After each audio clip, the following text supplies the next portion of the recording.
জলাবদ্ধ দেশের বেশিরভাগ শহর, ৬ বিভাগে অতি ভারী বর্ষণের শঙ্কা। জলবায়ু পরিবর্তন সমস্যা মোকাবেলায় গাছ লাগানোর আহ্বান প্রধানমন্ত্রীর।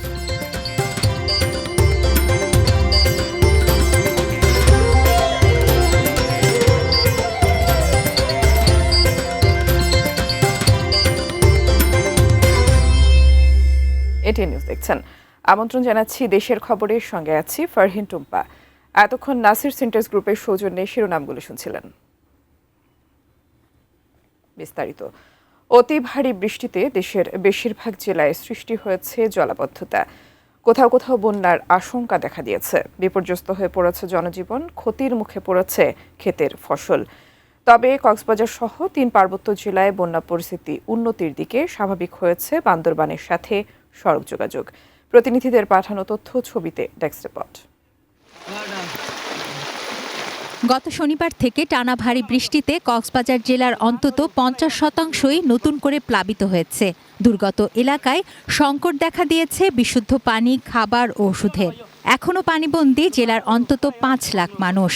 এক সপ্তাহেরও বেশি সময় ধরে ভারী বৃষ্টি, পাহাড় ধস ও বানের পানিতে ভেসে গিয়ে কক্সবাজার জেলায় মৃতের সংখ্যা দাঁড়িয়েছে ৩২ জনে।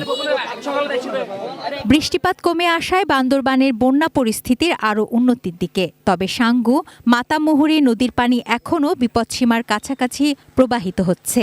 বান্দরবানের সাথে চট্টগ্রাম কক্সবাজারের সড়ক যোগাযোগ স্বাভাবিক হয়েছে। তবে থানচি, রুমা ও রোয়াংছড়ি উপজেলার সাথে সড়ক যোগাযোগ এখনও বিচ্ছিন্ন। এখনও আশ্রয় কেন্দ্রগুলোতে কয়েক হাজার মানুষ অবস্থান করছেন।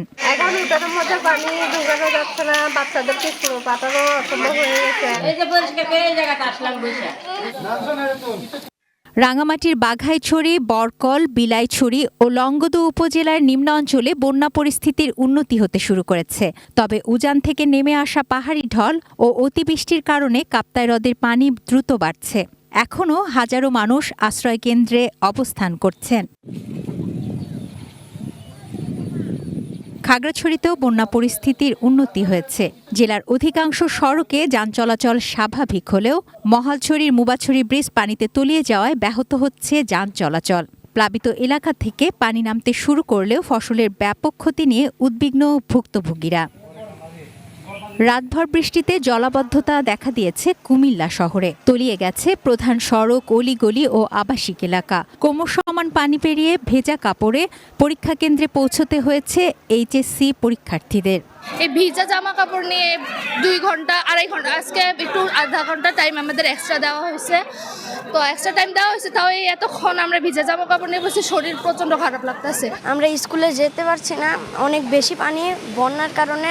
মৌলভীবাজারে নদ নদীর পানি কমতে শুরু করায় জেলা জুড়ে দীর্ঘস্থায়ী বন্যার শঙ্কা কেটে গেছে। জেলার পানি উন্নয়ন বোর্ড জানিয়েছে, নতুন করে অতি ভারী বৃষ্টি না হলে নদ নদীর পানি বাড়ার সম্ভাবনা নেই। বন্যা দুর্গত মানুষের জন্য শুকনো খাবার, চাল ও আর্থিক সহায়তা দেয়া হচ্ছে। পাশাপাশি বিভিন্ন এলাকায় রান্না করা খাবারও বিতরণ করা হচ্ছে। তুনাজিনা তনু, ডেস্ক রিপোর্ট, এটিএন নিউজ।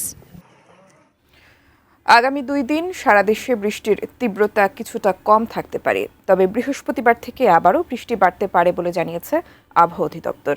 একই সঙ্গে মঙ্গলবার সকাল পর্যন্ত ঢাকা, রাজশাহী, সিলেট, রংপুর, ময়মনসিংহ, চট্টগ্রাম বিভাগের কোথাও কোথাও ভারী থেকে অতি ভারী বৃষ্টি হতে পারে। এদিকে বন্যা পূর্বাভাস ও সতর্কীকরণ কেন্দ্র জানিয়েছে, উত্তরাঞ্চল ও উত্তর পূর্বাঞ্চলের কয়েকটি এলাকায় বন্যা পরিস্থিতির আরও অবনতির ঝুঁকি রয়েছে। আরও জানাচ্ছেন সাদিয়া ন্যান্সি। গেল ৭২ ঘন্টার টানা বৃষ্টিতে জলাবদ্ধতায় স্থবির হয়ে পড়েছে নগর জীবন। অন্যদিকে পাহাড়ি ঢল, ভূমিধস ও অতিবর্ষণে দেশের বিভিন্ন অঞ্চলে বন্যা পরিস্থিতিও সৃষ্টি হয়েছে। মৌসুমী বায়ুর প্রভাবে খুলনা, চট্টগ্রাম, কক্সবাজার সহ বিভিন্ন শহরে ভারী থেকে অতি ভারী বৃষ্টিপাত হয়েছে। আবহাওয়া অধিদপ্তর জানিয়েছে, আগামী 2 দিন বৃষ্টির তীব্রতা কিছুটা কমতে পারে। তবে বৃহস্পতিবার থেকে আবারও বৃষ্টিপাত বাড়তে পারে। একই সঙ্গে বৃহস্পতিবারের দিকে বঙ্গোপসাগরে একটি লঘুচাপ সৃষ্টি হতে পারেও বলে পূর্বাভাস দিয়েছে সংস্থাটি। আগামী 24 ঘন্টার জন্য বিশেষ করে মৌসুমী বায়ু সক্রিয় থাকার কারণে রংপুর, রাজশাহী, ময়মনসিংহ, ঢাকা, চট্টগ্রাম ও সিলেট বিভাগের কোথাও কোথাও ভারী থেকে অতি ভারী বর্ষণ হতে পারে এবং এই বৃষ্টিপাতের তীব্রতা আজকে থেকে 15ই জুলাই পর্যন্ত তীব্রতা কম থাকবে। 16 তারিখ থেকে মৌসুমী বায়ু সক্রিয় থাকার কারণে পুনরায় বৃষ্টিপাতের তীব্রতা বৃদ্ধি পেতে পারে। অন্যদিকে বন্যা পূর্বাভাস ও সতর্কীকরণ কেন্দ্র জানিয়েছে আগামী 24 ঘন্টা থেকে 48 ঘন্টায় চট্টগ্রাম, খাগড়াছড়ি, সিলেট, সুনামগঞ্জ, নেত্রকোনা, শেরপুর, ময়মনসিংহ এবং উত্তরের নীলফামারী, লালমনিরহাট, রংপুর ও কুড়িগ্রাম জেলায় স্বল্পমেয়াদী বন্যা পরিস্থিতি সৃষ্টি হতে পারে। দেশের উত্তর পূর্বাঞ্চলীয় সুরমা, কুশিয়ারা এবং ময়মনসিংহ বিভাগের সোমেশ্বরী, ভোগাইকংস ইত্যাদি নদীগুলোর পানি আগামী 2 দিন বৃদ্ধি পেতে পারে। এর ফলে মূলত দেশের উত্তর পূর্বাঞ্চলীয় সুরমা ও কুশিয়ারা নদী অববাহিকায় সিলেট, সুনামগঞ্জ জেলার নিম্নাঞ্চলে বন্যা পরিস্থিতির কিছুটা অবনতি হতে পারে। একই সাথে ময়মনসিংহ বিভাগের নেত্রকোনা, শেরপুর, ময়মনসিংহ ইত্যাদি জেলার নিম্নাঞ্চলে স্বল্পমেয়াদী বন্যা পরিস্থিতি সৃষ্টি হতে পারে। তবে দেশের বড় নদীর পানি 4টি পয়েন্টের 3টি এখনও বিপদসীমার উপর দিয়ে যাচ্ছে বলেও জানায় তারা। Sadia Nancy, ATN news, Dhaka. দেশকে পরিচ্ছন্ন রাখতে নাগরিকদের সচেতন হওয়ার আহ্বান জানিয়েছেন প্রধানমন্ত্রী তারেক রহমান। বলেছেন, ছোট ছোট ব্যক্তিগত অভ্যাসের পরিবর্তনের মাধ্যমেই একটি পরিচ্ছন্ন বাংলাদেশ গড়ে তোলা সম্ভব। আগামী 1 বছরের মধ্যে দেশের 41 লাখ নারী ফ্যামিলি কার্ড হাতে পাবেন বলেও জানান প্রধানমন্ত্রী তারেক রহমান। বরিশাল থেকে আরও জানাচ্ছেন মনিরুল ইসলাম মিন্টু, সাথে ছিলেন হুমায়ুন কবির, ছবি তুলেছেন তারিফ মল্লিক। ভোর থেকে গুড়ি গুড়ি বৃষ্টি, এর মধ্যে সকাল 10টায় বরিশালের গৌরনদীতে পৌঁছে যান প্রধানমন্ত্রী তারেক রহমান। নিম ও নারকেল গাছের চারা লাগিয়ে সেখানে বৃক্ষরোপণ কর্মসূচির উদ্বোধন করে প্রধানমন্ত্রী বলেন, গাছ রোপণ করলেই কাজ শেষ হয়ে যায় না, সবাইকে গাছের যত্ন করতে হবে, পরিবেশের যত্ন নিতে এবং যেখানে সেখানে ময়লা আবর্জনা না ফেলতে দেশবাসীর প্রতি আহ্বান জানান প্রধানমন্ত্রী। আজকে প্রায় এখানে 2000 গাছের চারা রোপণ করা হবে। যারা যারা যে গাছের চারাটি রোপণ করবেন, আপনাদের দায়িত্ব কিন্তু আজকে রোপণ করে চলে গেলেই কিন্তু শুধু রোপণ করলেই কিন্তু কাজ শেষ হয়ে যাচ্ছে না। যারা যারা গাছের চারাটি রোপণ করবেন তাদের কাছে আমার অনুরোধ থাকবে, দয়া করে গাছটিকে যে যতটুকু পারেন, যেভাবে পারেন গাছটিকে দয়া করে যত্ন করবেন। আসুন আজকে এই বৃক্ষরোপণের দিনে, আজকের এই কর্মসূচির দিনে আমরা সকলে মিলে প্রতিজ্ঞা করি যে আমরা আমাদের ষষ্ঠ অবস্থান থেকে প্রত্যেকটি মানুষ যতটুকু সম্ভব হবে আমরা চেষ্টা করবো আমাদের আশেপাশের পরিবেশের প্রতি আমরা যত্ন নিব। এরপর বাটাজোরে ফ্যামিলি কার্ড বিতরণ করেন। এই সময় তিনি বলেন, দেশ পুনর্গঠনে সরকার কোনো বাধা মানবে না। প্রতিটি উপজেলায় গড়ে 7000 নারী ফ্যামিলি কার্ড পাবেন।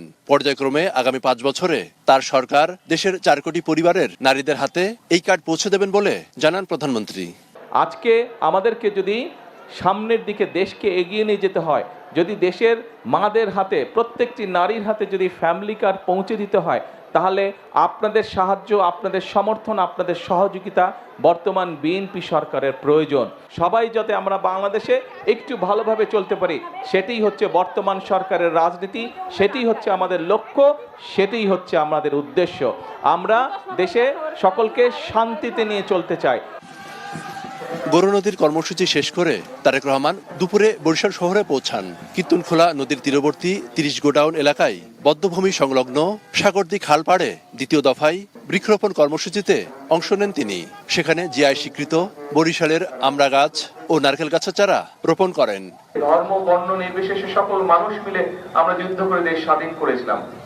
এই মাত্র কয়েকদিন আগের কথা, আমরা এই দেশ থেকে স্বৈরাচারকে বিদায় করেছি। সকল শ্রেণী পেশা, সকল ধর্ম মত নির্বিশেষে সকল শ্রেণী পেশার মানুষ রাজপথে নেমে এসে স্বৈরাচারকে এই দেশ থেকে হটিয়েছে। তার মানে আমরা সকলে মিলে যদি কাঁধে কাঁধ রেখে দেশের জন্য, মানুষের জন্য যেই কাজগুলো ভালো, সেই কাজগুলো যদি আমরা করি, তাহলে সকলে মিলে উপকৃত হয়। বিকেলে জেলার শিল্পকলা একাডেমিতে বিএনপি ও এর অঙ্গ সংগঠনের নেতাদের সঙ্গে মতবিনিময় করেন। সরকার প্রধান হিসেবে দায়িত্ব গ্রহণের পর এটি তারেক রহমানের প্রথম বরিশাল সফর। তার এই সফরকে কেন্দ্র করে বরিশালে মানুষ নতুন করে উন্নয়নের স্বপ্ন বুনছেন। ধান নদী খাল এই 3 বরিশালের স্থানীয়রা শুধু নিজ জেলার উন্নয়নই দাবি করছেন না, তাদের দাবি পুরো বিভাগের উন্নয়ন। এক্ষেত্রে ভাঙা থেকে কুয়াকাটা পর্যন্ত সড়কটি 6 লেনে উন্নতকরণ, কুয়াকাটাকে আধুনিক পর্যটন কেন্দ্রে রূপান্তর করা, একটি আধুনিক মেডিকেল কলেজ, এর পাশাপাশি ভোলার গ্যাস উত্তোলন করে পুরো বিভাগে ছড়িয়ে দেওয়া, সেই সঙ্গে ভোলা এবং বরিশালের মধ্যে একটি সেতুরও দাবি রয়েছে। প্রধানমন্ত্রী তারেক রহমান বললেন, শুধু একটি এলাকার উন্নয়নই নয়, বরং পুরো দেশের উন্নয়নেই কাজ করছে বর্তমান সরকার। মনির ইসলাম মিন্টু, এটি নিউজ, বরিশাল। দর্শক, বরিশালে ব্যস্ত সময় পার করছেন প্রধানমন্ত্রী তারেক রহমান। তার এই সফরের ব্যাপারে বিস্তারিত জানিয়েছেন বরিশাল থেকে সহকর্মী মনিরুল ইসলাম মিন্টু। প্রধানমন্ত্রী তারেক রহমানের সরকার গঠনের পর প্রথম বরিশাল সফর, সেই সফরকে কেন্দ্র করে যে কর্মসূচি, সব জায়গাতেই কিন্তু নেতাকর্মী থেকে শুরু করে সাধারণ মানুষের কিন্তু এক ধরনের উচ্ছ্বাস, এবং তারা প্রত্যাশা করছেন নতুন করে তারা উন্নয়নের স্বপ্ন বুনছেন। বিশেষ করে তাদের দাবি রয়েছে ভাঙা থেকে কুয়াকাটা পর্যন্ত যে সড়কটি, এটির 6 লেন উন্নীতকরণ, সেই সঙ্গে কুয়াকাটাকে আধুনিক পর্যটন কেন্দ্র হিসেবে গড়ে তোলার দাবি রয়েছে, এবং সেই সঙ্গে এই বিভাগে যাতে সব জায়গাতে গ্যাসের সাপ্লাই দেওয়া যায় সেই দাবিও রয়েছে। একটি আধুনিক মেডিকেল কলেজের দাবি রয়েছে। এর পাশাপাশি ভোলার সঙ্গে বরিশালের যাতে একটি সেতুর সংযোগ থাকে সেই দাবিও তারা করছেন।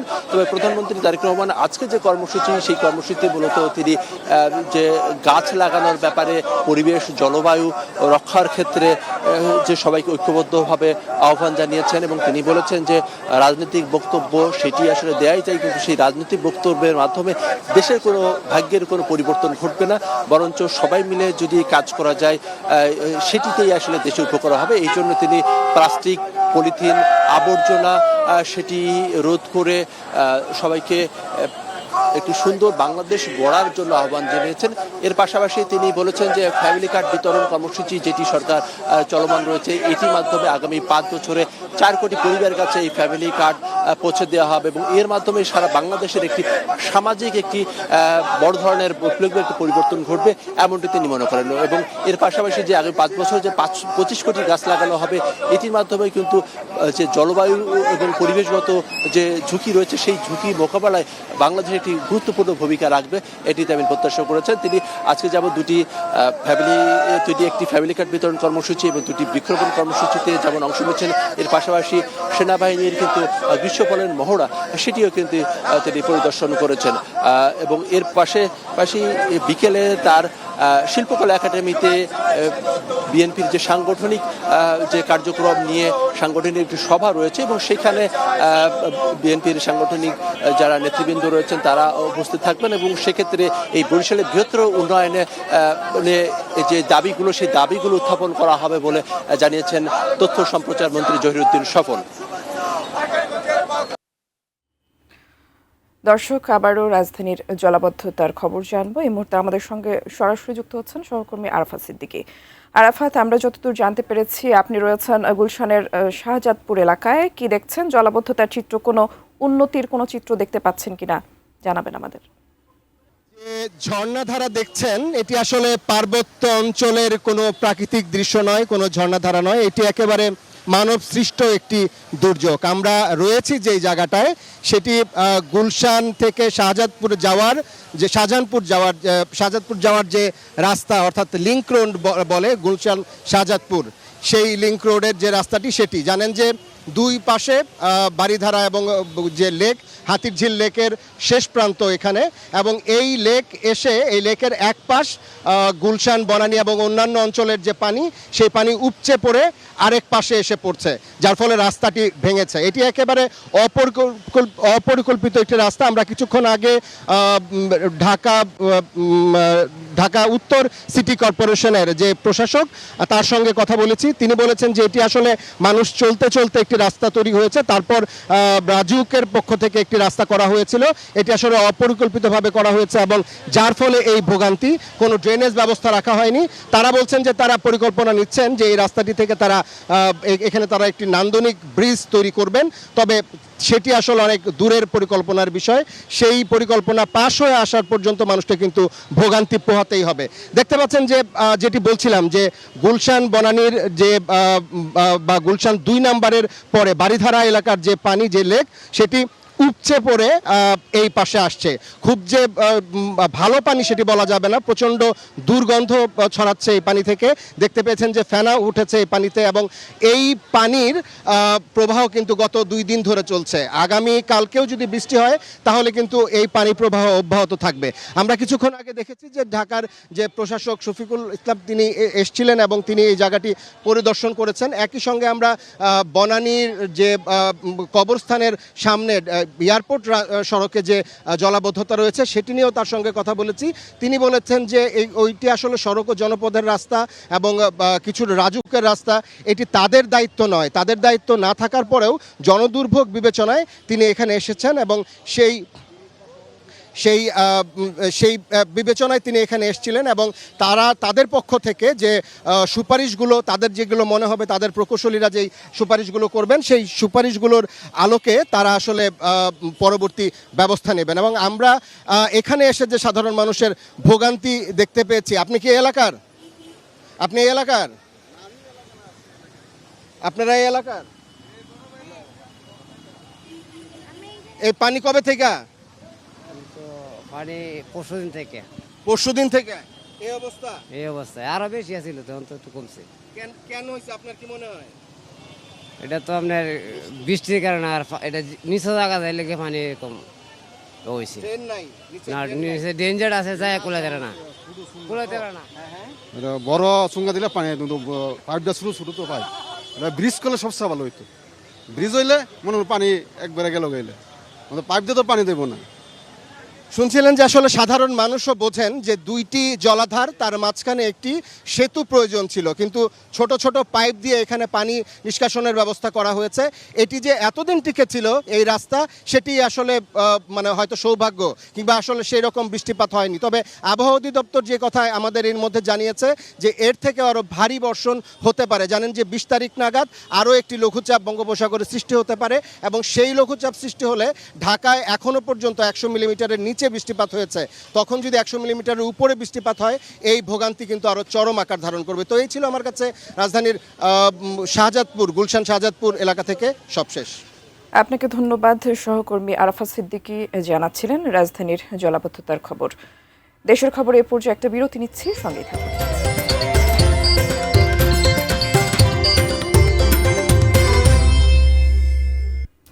বিরতির পর আবারও স্বাগত। দর্শক, এবারে ঢাকার বাইরের জলাবদ্ধতার খবর জানব। কক্সবাজার জেলায় বিভিন্ন এলাকা থেকে পানি নামতে শুরু করেছে, তবে এখনও অনেক শিক্ষা প্রতিষ্ঠানে পানি রয়েছে। 1 সপ্তাহ ধরে বন্ধ পাঠদান। চকরিয়া সরকারি কলেজ থেকে বিস্তারিত জানিয়েছেন কক্সবাজার প্রতিনিধি অর্পণ বড়ুয়া। ভারী বর্ষণ কমে যাওয়ায় কক্সবাজারে বন্যা পরিস্থিতির উন্নতি হয়েছে। ঠিক যেই জায়গাটাতে বর্তমানে দাঁড়িয়ে আছে এটি হচ্ছে চকরিয়া কলেজের একটি ভবনের নিচে অবস্থান করছি। এইখানে গতকাল আমরা দেখেছি যে এখানে গলা সমান পানি ছিল একেবারে, সেই পানি এখন হাঁটু পর্যন্ত পৌঁছেছে, অর্থাৎ বলা যায় যে বন্যা পরিস্থিতির উন্নতি হচ্ছে। কক্সবাজারে ভারী বর্ষণজনিত কারণেই কক্সবাজার জেলা জুড়ে আসলে একেবারে নাজুক পরিস্থিতি। বিশেষ করে চকরিয়া, পেকুয়া, মাতামুহুরী উপজেলায় এখনো লাখ লাখ মানুষ, বন্যা দুর্গত মানুষ পানিবন্দী অবস্থায় অবস্থান করছেন। কক্সবাজারের পুরো জেলা জুড়ে 50% ইতিমধ্যেই নিম্নাঞ্চল প্লাবিত হয়েছে ভারী বর্ষণজনিত কারণে। তবে বন্যার পানি নেমে যাওয়ায় আমরা ইতিমধ্যেই খবর পেয়েছি যে কোনো এলাকায় পরিস্থিতি কিছুটা, বন্যা পরিস্থিতি উন্নতি হয়েছে। কক্সবাজার জেলার 70টি ইউনিয়ন প্লাবিত হয়েছে।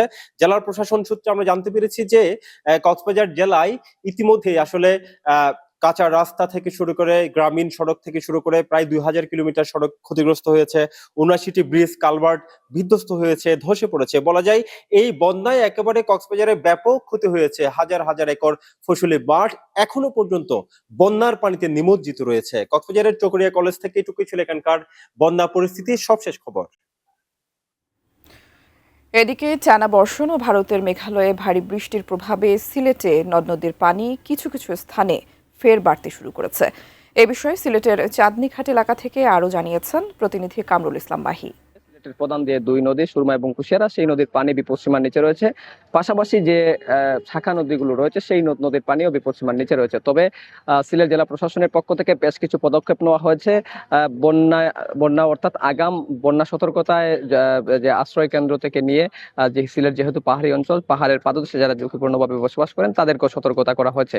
আমি এই মুহূর্তে সুরমা নদীর সিলেট পয়েন্টে আছি এবং সিলেট পয়েন্টের পরিস্থিতি যদি একটু আপনাদেরকে দেখানোর চেষ্টা করি, যে সুরমা নদীর তীরবর্তী অঞ্চলের যে মানুষজন রয়েছেন সেই অঞ্চলের মানুষজন কিন্তু অনেকটাই বন্যা আতঙ্কের মধ্যে রয়েছেন। অর্থাৎ পানি উন্নয়ন বোর্ড যে স্বল্পমেয়াদী বন্যার সংখ্যার কথা বলেছে, তারপর থেকেই সুরমা এবং কুশিয়ারার তীরবর্তী যে অঞ্চল গ্রামগুলো রয়েছে বা বাসিন্দারা যারা রয়েছেন তাদেরকে মধ্যে আমরা একটু আতঙ্ক দেখেছি। এবং তবে স্বস্তির খবর হচ্ছে গত 2 দিনে সিলেটে বৃষ্টিপাতের পরিমাণ অনেকটাই কমে এসেছে। যদিও আজকে সকাল থেকেই সিলেটে গুড়ি গুড়ি বৃষ্টিপাত ছিল, সেই সঙ্গে আমরা দেখেছি বৃষ্টিপাতের সঙ্গে আকাশ কখনো রৌদ্রোজ্জ্বল হয়েছে, আবার কখনো বৃষ্টিপাত শুরু হয়েছে, এরকমই আসলে চলছে। তো সব মিলিয়ে বলা চলে সিলেটের যে মেঘালয় থেকে যে ঢল নামে, সেই ঢলের কারণে কিন্তু সিলেটের নদ নদীর পানি বাড়ে, সেই সঙ্গে সীমান্তবর্তী যে অঞ্চলগুলো রয়েছে সেই অঞ্চলগুলো কিন্তু প্লাবিত হওয়ার সংখ্যা একটা থাকে। তবে এখনো পর্যন্ত সিলেটের কোথাও, অর্থাৎ সিলেটের নিম্নাঞ্চল বলেন, সীমান্তবর্তী এলাকাগুলো বলেন, কোথাও বন্যা পরিস্থিতি কিংবা প্লাবিত হওয়ার তথ্য আমরা পাইনি। তো সব মিলিয়ে এই ছিল সিলেট থেকে আমার কাছে সর্বশেষ।